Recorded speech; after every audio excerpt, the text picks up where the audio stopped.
नमस्कार दोस्तों, मनुष्य की जिंदगी में सुख और दुख हमेशा साथ चलते हैं। व्यक्ति को सभी तरह के समय के लिए तैयार रहना चाहिए, लेकिन दुख के समय में कई लोग पूरी तरह से टूट जाते हैं और आगे बढ़ने की उम्मीद ही छोड़ देते हैं। दोस्तों, जब आप संघर्ष कर रहे होते हैं तो रास्ते में बहुत सारे उतार चढ़ाव आते हैं, लेकिन इन उतार चढ़ाव से जो व्यक्ति डर जाता है वो कभी आगे नहीं बढ़ पाता, और जो ऐसे समय में धैर्य बनाए रखते हैं वो आगे बढ़ता रहता है, वो जीवन में कभी असफल नहीं हो सकता।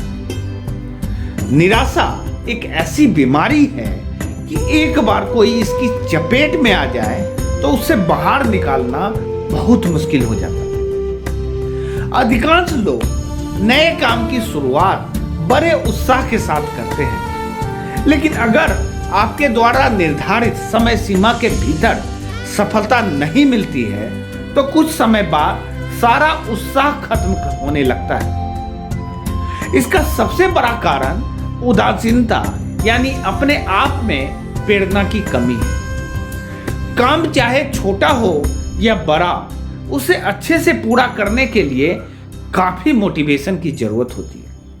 काम चाहे छोटा हो या बड़ा, उसे अच्छे से पूरा करने में काफी मोटिवेशन की जरूरत होती है। आजकल की इसी समस्या को ध्यान में रखते हुए हम कुछ मोटिवेशनल वीडियो हिंदी में लेके आ रहे हैं, जिनके द्वारा आप किसी भी व्यक्ति या छात्र के जीवन में उजाला ला सकते हैं। तो आज की कहानी है राजा और फकीर की। आज की कहानी का शीर्षक जो है वो राजा और फकीर की है। विरक्त संत एकांत में भगवान की भक्ति में मस्त रहते थे। विरक्त संत एकांत में भगवान की भक्ति साधना में मस्त रहते हैं। एक बार संत कवि कुंभन दास को एक बादशाह ने अपने महल में आने के लिए बुलावा भेजा। संत ने कागज पर लिखकर दिया, संतन कहा सिकड़ी सो काम, संतन कहा सिकड़ी सो काम, आबत जात पटया टूटे बिछड़ जाए हरिनाम। यानी मुझे राजा और उसके महल से क्या लेना देना। वन का एकांत छोड़कर वहां तक जाने में पैरों की जूती घिसेगी और इतने समय में हरिनाम से मैं वंचित रह जाऊंगा।